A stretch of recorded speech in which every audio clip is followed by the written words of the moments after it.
Good morning, Christian here from Chicago Yacht Rigging. Today we're doing a rig inspection on this Inspection Sunfast 36. It's a Sparcraft rig. We're starting at the top. You always want to use your eyes and your ears to check every part you can. You can't take everything apart with the mast in, but you can certainly do a pretty good job of finding faults before they become big problems. First thing I've noticed is this backstay pin in the toggle is a little, I'd like to spread this pin out more. That's easy, we'll do that in a second. Toggle itself looks good, pin itself looks good, cross pin is good. Windex base is nice and secure. Set screw is nice and secure. I checked the tacking indicator angles from the deck, and they actually look pretty good. I'll double check that here, do a little despidering.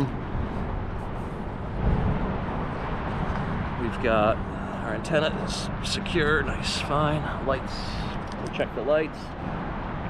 Instrument bracket, that's good.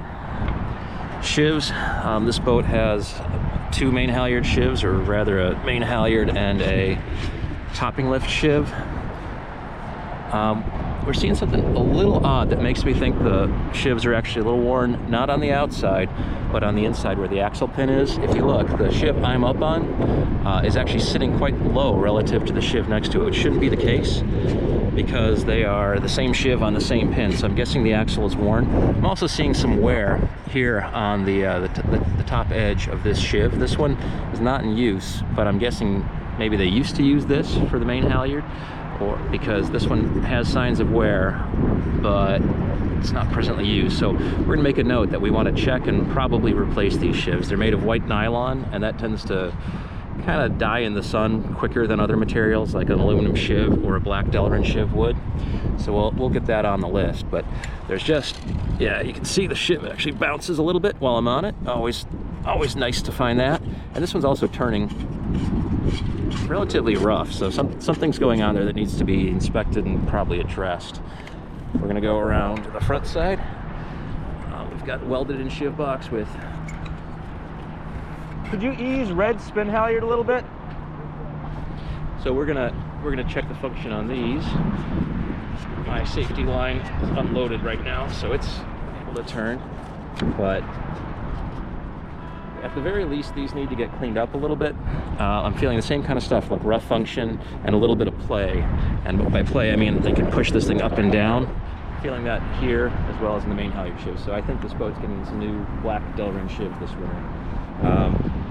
We're going to take a look at the hounds in a second, but you can always use some different perspective on that.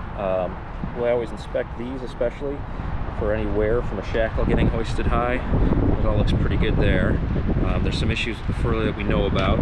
We'll talk about that in a second. And let's keep going.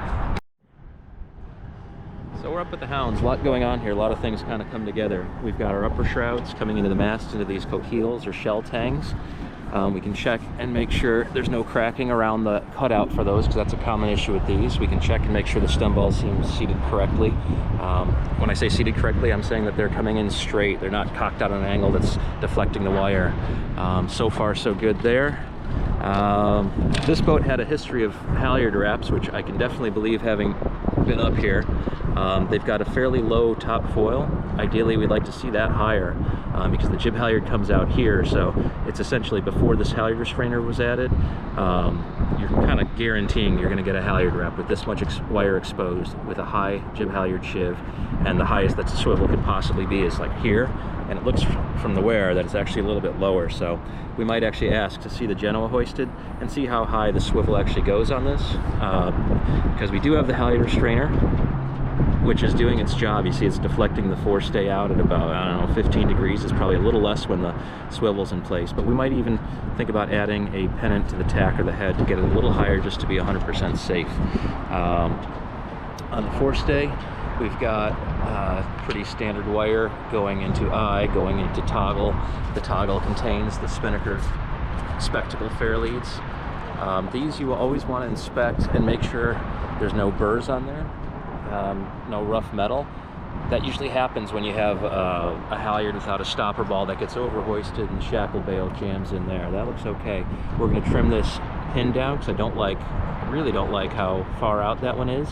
It's okay to cut these pins kind of short so long as you have them spread open about 30 degrees, but I'd like to get that a little shorter because it's right by, well, the halyard I'm up on, but it can also be by, you know, if you ever have the other halyard crossed over here. This is a chafe point we don't like. The top cap is present, not in super shape, but it's present. Looks like this one's been worked on. One thing we have to fix here, and I usually go down the forestay on a rig check like this to inspect the foil or the furler, and I'm already seeing one, probably more, loose screws, so we'll fix that before we go. I'm gonna do a drop of blue Loctite and just tighten that one up. Everything else looks good. This little Darth Vader hat here is doing something, I guess. But we're also checking the halyards, we're checking shivs. This Sparcraft rig is really similar to the Beneteau 36.7 with this toggle and spectacle combination. So I'm guessing, actually the jib halyard's made a little different.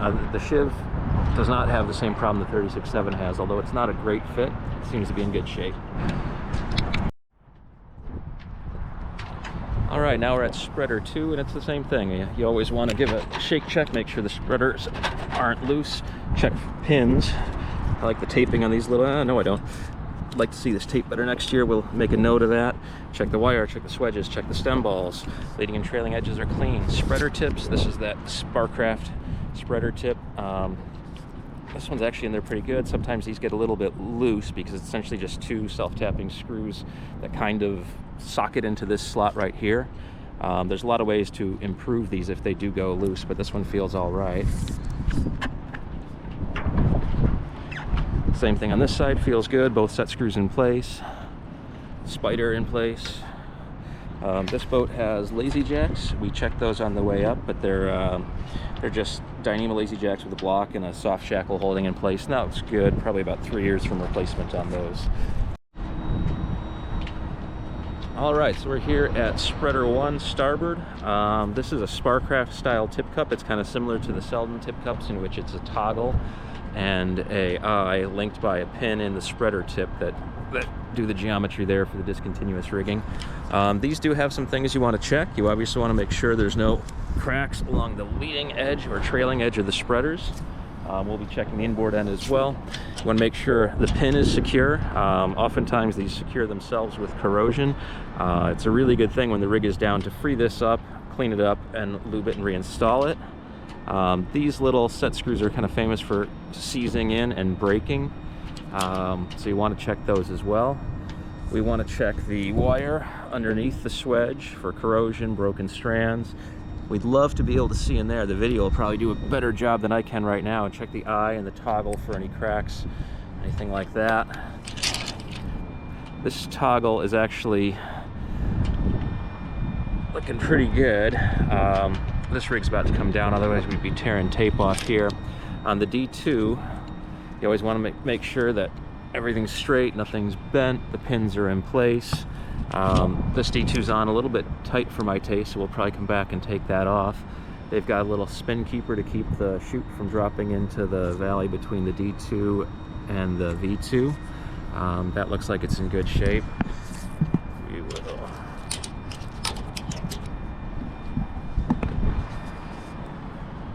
Same thing on spreaders as the other rig inspection we just did. We always want to check the leading edges and trailing edges. That's usually where damage shows up. If it's, you know, if it's from wear or load, or, you know, there's all kinds of funky things that happen to spreaders. Like if they're stored incorrectly in winter, they can get rust. They can get water and ice forming inside and swell and crack.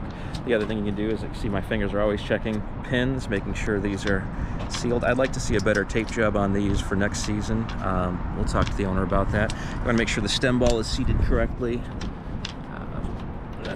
No broken strands here. We're at the top of the spin pull track. Anytime you have a chance to go up and down, I'm always checking with my fingers and my eyes the mainsail track. You should also check the spin pull track as well. Look for things like fasteners backing out, end caps tearing off. We've got the hardware for the spin pull butt lift here. It's a carbo block. It's a little chalky and faded, but it's actually all right. Make sure the fair lead around the light is okay. Everything's hooked up here. There's a nice grommet on the wire. That's good. So same thing for port spreader. We're just checking to make sure the stem ball looks like it's seated right. It's not sticking out at a funny angle. No broken strands. Pins are in place. No real wiggle in the spreader. No cracks along the leading trailing edges. Same thing here on the toggle and the tip cup.